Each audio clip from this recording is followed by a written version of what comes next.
नमस्कार दोस्तों। आजकल सोशल मीडिया खोलो तो एक ही शोर सुनाई देता है, सामान्य वर्ग जाग चुका है, हमारा हक चाहिए, आरक्षण हटाओ। अब ये सामान्य वर्ग, जिसे लोग अक्सर सवर्ण भी कहते हैं, आखिर क्यों सड़कों पर उतर आया है? क्या सच में उन्हें मोदी सरकार से इतनी शिकायतें हैं या फिर ये कोई नई राजनीतिक बिसात बिछाई जा रही है? आज इसी पर करेंगे खुलकर बात, सीधे सरल भाषा में, अपनी आम बोलचाल में। देखिए जनाब, जब भी चुनाव नजदीक आते हैं, हर वर्ग को अपना अस्तित्व याद आ जाता है और सामान्य वर्ग जो कभी खुद को राजा समझता था, आज वही प्रजा की तरह हाथ फैलाए खड़ा है। क्यों? क्योंकि इन्हें लग रहा है कि इनके साथ अन्याय हो रहा है। कौन सा अन्याय? आरक्षण का अन्याय। अब ये आरक्षण का मुद्दा तो ऐसा है जैसे कुकर की सीटी, कभी भी बच सकती है और जब बजती है तो पूरे देश को हिला देती है। उदाहरण के लिए, आप किसी सरकारी नौकरी की तैयारी कर रहे हैं, दिन रात एक कर देते हैं, कोचिंग में लाखों रुपया फूंक देते हैं, कट ऑफ आती है और आप देखते हैं कि आपके 80% नंबर पर भी आपका सिलेक्शन नहीं हुआ क्योंकि फला फला वर्ग का 60% वाला व्यक्ति बाजी मार गया। अब बताइए, खून खौलेगा कि नहीं? जले पर नमक छिड़कने जैसा है। अब सामान्य वर्ग कह रहा है हमें भी आरक्षण दो।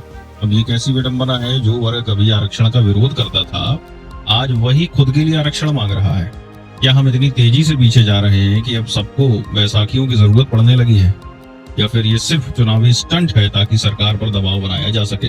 अब क्या सच में सामान्य वर्ग को लगता है कि आरक्षण ही उनकी सारी समस्याओं की जड़ है, या फिर बेरोजगारी, महंगाई जैसी चीजें भी इसमें शामिल है? जब आर्थिक आधार पर आरक्षण की बात होती है तो क्या वो सिर्फ सामान्य वर्ग पर ही लागू होना चाहिए, या फिर हर वर्ग के गरीब व्यक्ति को इसका लाभ मिलना चाहिए? क्या ये आंदोलन सिर्फ नौकरी और शिक्षा तक सीमित है, या फिर इसके पीछे राजनीतिक महत्वाकांक्षाएं भी छिपी हैं? कहीं ये किसी दल की नई रणनीति तो नहीं, ताकि असंतुष्ट सवर्ण वोट बैंक को अपनी तरफ खींचा जा सके? देखिए, इतिहास गवाह है, जब जब किसी वर्ग को दबाया गया है तब तब उसने आवाज उठाई है।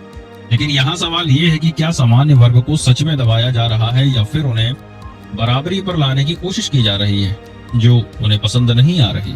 अब सोचिए, एक नौजवान जो मध्यम वर्गीय परिवार से आता है, जिसके माँ बाप ने अपनी पूरी जिंदगी लगा दी उसे पढ़ाने में, वो दिन रात एक करता है सिर्फ इस उम्मीद में कि एक अच्छी नौकरी एक न एक दिन उसे मिलेगी, जिंदगी सुधरेगी।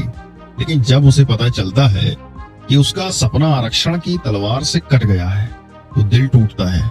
ये सिर्फ नंबरों का खेल नहीं, ये उम्मीदों का टूटना है, सपनों का बिखरना है, और शायद यही दर्द इस आंदोलन की असली वजह है। अब सरकार भी असमंजस में है। एक तरफ सबका साथ सबका विकास का नारा है, अब दूसरी तरफ सामान्य वर्ग का ये असमान विरोध। अगर सरकार सामान्य वर्ग की सुनती है तो बाकी वर्गों को लगेगा कि उनके हक मारे जा रहे हैं, और अगर नहीं सुनती तो सामान्य वर्ग का वोट बैंक नाराज हो जाएगा। अब ये तो आगे कुआं पीछे खाई वाली स्थिति है। तो दोस्तों, ये आंदोलन सिर्फ आरक्षण का नहीं है, ये पहचान की लड़ाई है, बराबरी की लड़ाई है, और कहीं ना कहीं राजनीतिक अस्तित्व की लड़ाई भी है।